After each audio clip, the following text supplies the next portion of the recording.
Huzzah, and well met to you, sorcerers and sorceresses.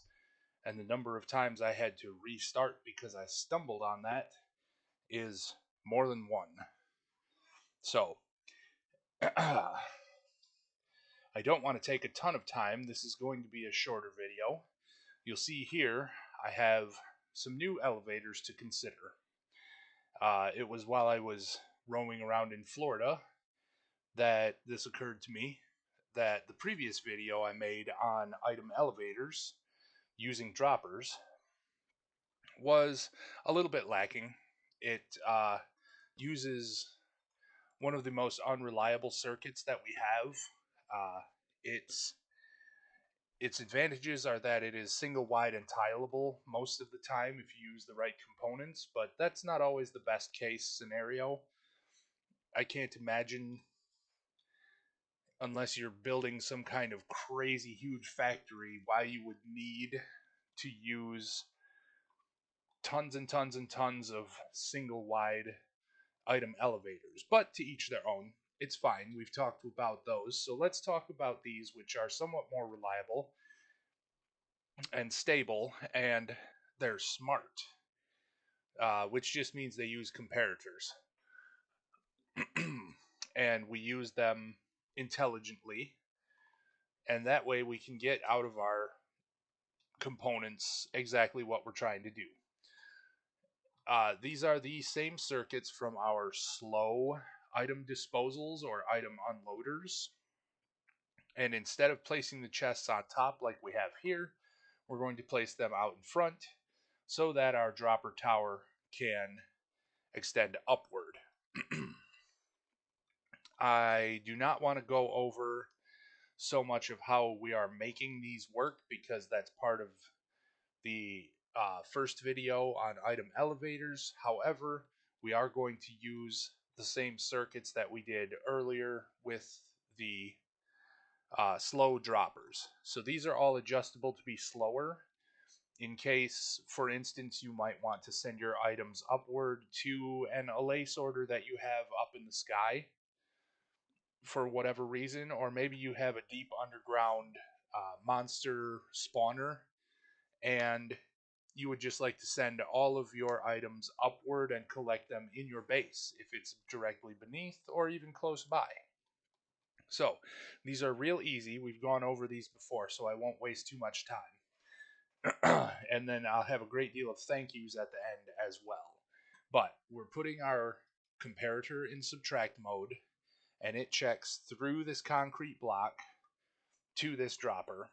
And if it gets a signal, that is, there are items in the dropper to be detected, it sends a signal forward, powering the concrete block, then this redstone dust, then this concrete block, and then this repeater.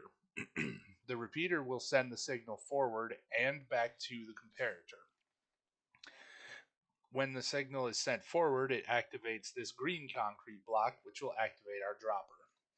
And we'll get into what that is doing in a moment. But how this works is our signal from our repeater is a signal strength of 15 when it leaves, and our comparator gets a signal strength that it sends forward.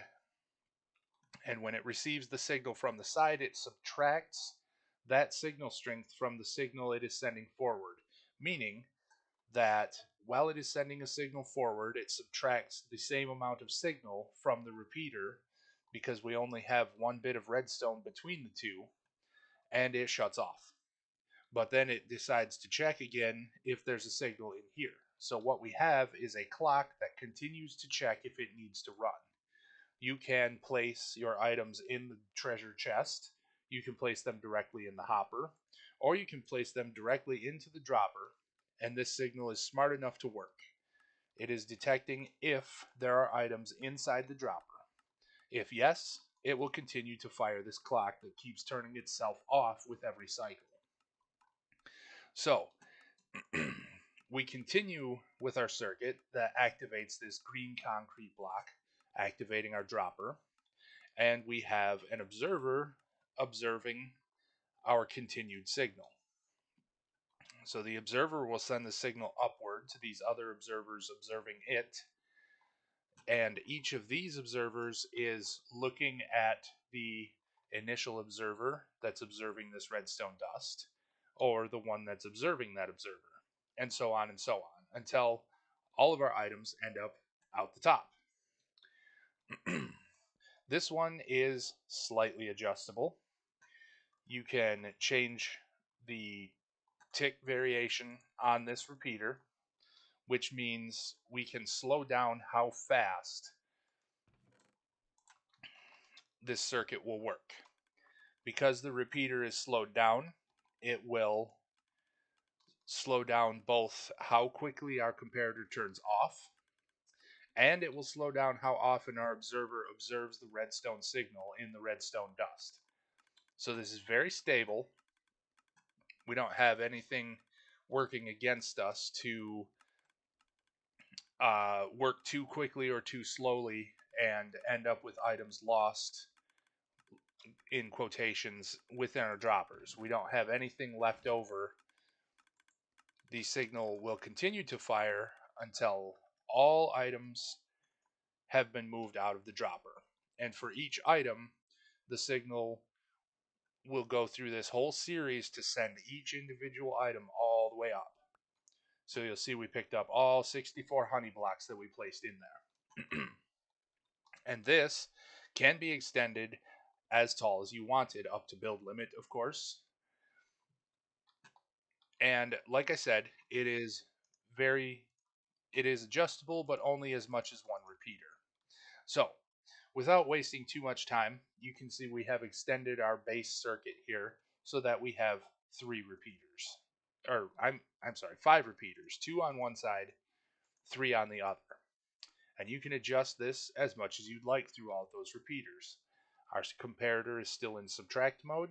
It sends its signal onward and powers our concrete block to our dust to our next concrete block, which powers this next repeater. Just for demonstration purposes, we'll put one in there. You can see our circuit going. When they're activating, it might be hard to adjust them because the game might have an issue with you updating how fast they go. And if you have your volume up well enough and my sound is correct, you can hear it clicking less quickly than the previous one. But eventually we will get all of our items. And if you have seen my allay video for an allay sorter, not the allay handling video, which is just general information. Oh, my assistant is here just to say hello.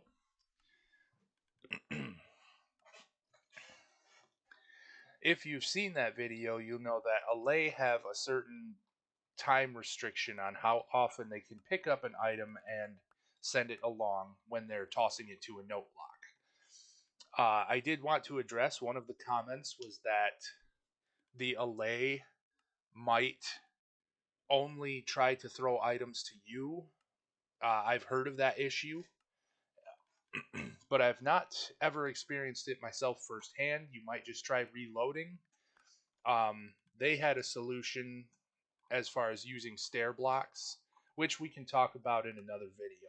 But since we were on the topic of allay and how they operate, try reloading, try moving well out of the chunk and then reloading the chunk so that your allay behavior kind of gets an update or reset. That may help your situation if that happens to you. Otherwise, I feel like allay's behavior in that regard especially has been improving as we get more updates to Minecraft. But anyways, you'll see that our stack is almost finished.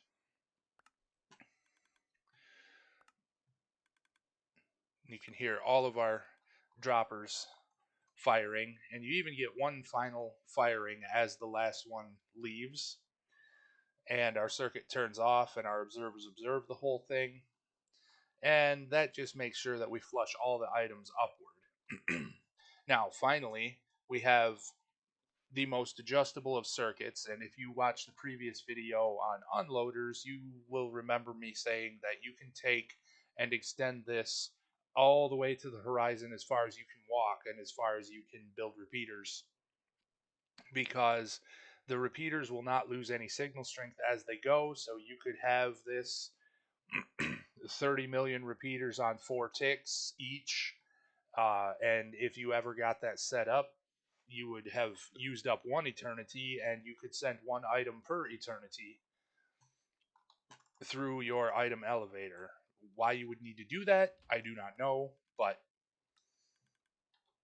have fun with this stuff. I don't tell you what to do with it, I just teach you how to do it. But you can see this is majorly adjustable. We can set all of these repeaters to 4 ticks. Remember, a repeater sets down at 1 tick and is adjustable to 3 more ticks. And once again, since this last repeater is the last one to send the signal, we have a very stable clock set up here. And you can watch how very, very slowly we will recollect our cyan concrete.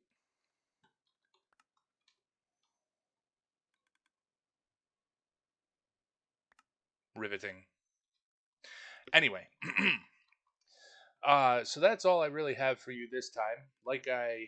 I may have said it in a different video or a different attempt at recording this, but my weekend was cut kind of short because of work.